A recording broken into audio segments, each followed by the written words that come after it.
ఎంతో 1,50,000 ఇద్దామంటావా? ఎంతో 1,50,000 ఇద్దామంటావా?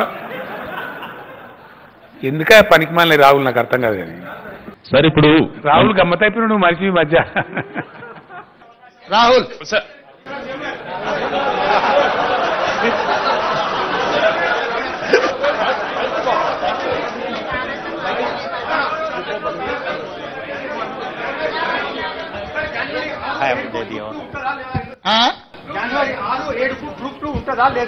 దాని మీద ఇంకా సమీక్షించి నిర్ణయం తీసుకుంటాం.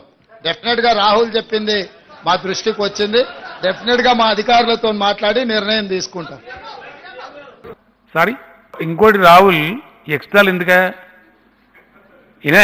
ఇను క్వశ్చన్ అడగచ్చు మరి జవాబు కూడా వినాలి కదా. ఎక్స్ట్రా అడిగే వాళ్ళకి మేము కూడా ఎక్స్ట్రానే చెప్పాల్సి వస్తుంది కదా. అవన్నీ ఆలోచిస్తామండి. ఇప్పుడు 70 రోజులకు జనమంటే నువ్వు ఎండాలని వాడికి గమ్మతున్నది. మహారాష్ట్ర బంద్ చేసిండు, కర్ణాటక పోయి అదగా మన గొప్ప మావా నాకు అర్థం కాదు. సార్ ఇప్పుడు రాహుల్ గమ్మత్ అయిపోయినా నువ్వు మనిషి మధ్య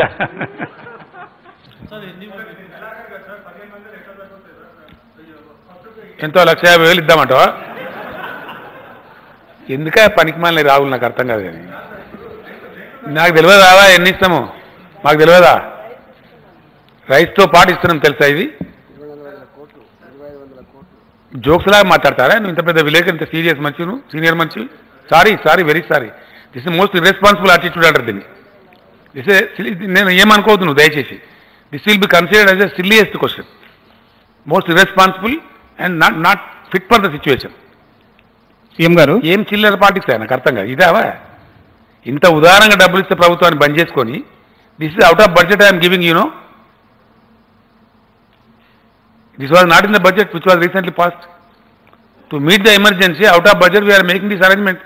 Appreciate చేయాల్సింది పోయి ఇది చాలదు అది చాలదు. యాక్చువల్లీ 1,000 రూపాయలు ఇవ్వమని చెప్పారు నాకు. నేను ఐ హ్యావ్ ఇంక్రీజ్ 500 మోర్. బియ్యం ఇచ్చి 1,500 ఇస్తే చాలదానే నాకు అర్థం కాదు. కానీ సీఎం గారు అర్థం లేకుండా చేయదు కదా, మీరు నెగిటివ్ చేయదు కదా ఎప్పుడు కూడా. ఎందుకంటే నెగిటివ్ సెన్స్ నాకు అర్థం కాదు ఇంత క్రైసిస్ సిచ్యువేషన్లో. Please I'm very sorry. This attitude you have to change mister Rahul. ఏ చిన్న పిల్లలండి అవి దాన్ని పెడతారండి షెడ్యూల్ ప్రకారం. ఎప్పుడు పెట్టాను పెడతారు, దాని పెద్ద ఇష్యూ ఏముంటుందండి. అవన్నీ ఆలోచిస్తామండి. ఇప్పుడు 70 రోజులకు జనమంటే నువ్వు ఎండాలని వాడికి గమ్మతున్నది. మహారాష్ట్ర బంద్ చేసిండు, కర్ణాటక పోయి అదగా మన గొప్ప మావా నాకు అర్థం కాదు. సార్ ఇప్పుడు రాహుల్ గమ్మత్ అయిపోయినా నువ్వు మనిషి మధ్య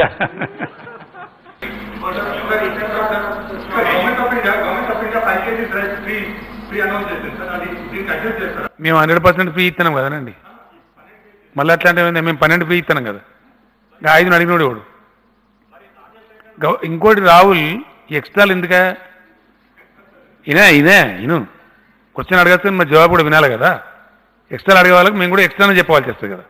సారీ గవర్నమెంట్ ఆఫ్ ఇండియా వేరే, స్టేట్ గవర్నమెంట్ వేరే ఉంటుందా? ప్రజలకు కావాలి రేషన్. ఈ టైంలో మేము 12 ప్రకటించినాము, వాళ్ళు మాకన్నా 2 తక్కువ ప్రకటించినారు అంటే వాళ్ళు తక్కువ అన్నట్ట. ఇదేం బేసిస్ అలా? ఇవన్నీ చిల్లర రాజకీయాలు. Very sorry. ప్రభుత్వం అంటే ప్రభుత్వ వ్యవస్థ ఉంటుంది, మొత్తం కలిపి ఇస్తాం కదా. దానికి ఎందుకైనా నాకు అర్థం కాదు చిల్లర రాజకీయ. ఈ శవాల మీద పేలాలే వద్దంటున్నాను నేను. మనం ఏం సిచ్యువేషన్లో ఉన్నాం, ఏం టైంలో ఉన్నాం, గీదీలో చిల్లర రాజకీయాలు ఏందండి? ప్రజలకు అవసరమైన రేషన్ ఇవ్వడంలో కేంద్ర ప్రభుత్వం తన వంతు పాత్ర తాను చేస్తుంది, రాష్ట్ర ప్రభుత్వం చేస్తుంది. ఇప్పుడు సపోజ్ మా డబ్బులు నిండుకుంటాయి, ఏం చేస్తాం? With in a second lift చేసి ప్రైమ్ మినిస్టర్కి చెప్తాం, ఆర్బీఐ గవర్నర్కి మాట్లాడతాం, మాకు 10,000 crores ఓడి కావాలని అడుగుతాం, తీసుకుంటాం. ప్రజలను చంపుకోం కదా. సో సమయ సందర్భాలను బట్టి, పరిస్థితిని బట్టి, పరిస్థితి యొక్క సంక్లిష్టతను బట్టి, పరిస్థితి యొక్క తీవ్రతను బట్టి అందరం కోఆర్డినేట్గా పనిచేస్తాం. నేను ప్రైమ్ మినిస్టర్ నాతో మాట్లాడేందుకు మేము పరాష్ట్ర మాట్లాడినాము. అవసరం పడితే నేను ఫోన్ చేసినా మీకు చెప్తామా, ప్రతిరోజు మాట్లాడుకున్నామని చెప్పాం కదా. నేను కూడా మాట్లాడాను 2 సార్లు.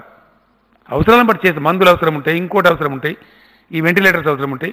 ఓ రాష్ట్రంలో ఎక్కువ కావచ్చు సమస్య, ఓ రాష్ట్రంలో తక్కువ కావచ్చు, అన్నీ కలిపి చేస్తాం. విశాలమైన భారతావనంలో the advantage of being partners of biggest economy, one should understand this. తమిళనాడులో సునామీ వచ్చింది. For your understanding I'm telling, I was union labour minister. నాకు ఎవ్వరు చెప్పలే. నేను స్టూమోటో డెసిషన్ తీసుకొని 300 మంది డాక్టర్లను 2 స్పెషల్ ఫ్లైట్లు పెట్టి దాదాపు 50,000 బర్త్ మెడిసిన్స్ ఇచ్చి పంపించాను. నన్ను ప్రైమ్ మినిస్టర్ అభినందించాడు, your taken a good step అని చెప్పి. ఇవన్నీ బయట డబ్బా కొట్టుకుంటామండి. ఒక విపత్తు వస్తే దేశంలో యావత్ దేశం ఒకటే కొట్లాడతాం. సమస్య తీవ్రత ఒక కాకుండా అటు చేస్తాం. దీనిలో కూడా పిన్ ఫిక్స్లు పెట్టి కేంద్రము రాష్ట్రం ఇదేం దిక్కుమాలిన ఆలోచన, ఇంత భావదారిద్ర్యం. సారీ, పదాలు తెలియని పెదవులకు అమృత వాక్యం అమ్మ. సంతానలేమి సమస్యతో బాధపడుతున్న ప్రతి స్త్రీమూర్తి బాధను మేము అర్థం చేసుకోగలం. ఫెటినైన్ వరల్డ్ బెస్ట్ ఎంబ్రియాలజీ ల్యాబ్ మరియు జిల్ట్రిక్స్ అలారం సిస్టాన్ని మొట్టమొదటిసారిగా ఏపీ మరియు తెలంగాణలో ఈ నెల 9న ప్రముఖ సినీ నటి స్నేహ, స్పెయిన్ దేశానికి చెందిన international senior embryologist Javier Herrera గారు ప్రారంభించారు. ఈ శుభతరుణంలో రక్త పరీక్షలు, AMH test, RBS, semen analysis, ultrasound scan, follicle scan ఈ నెల 31 వరకు ఉచితంగా అందిస్తుంది. ఫెటినైన్ అంటే సంతానం, 49 అంటే సంతోషం.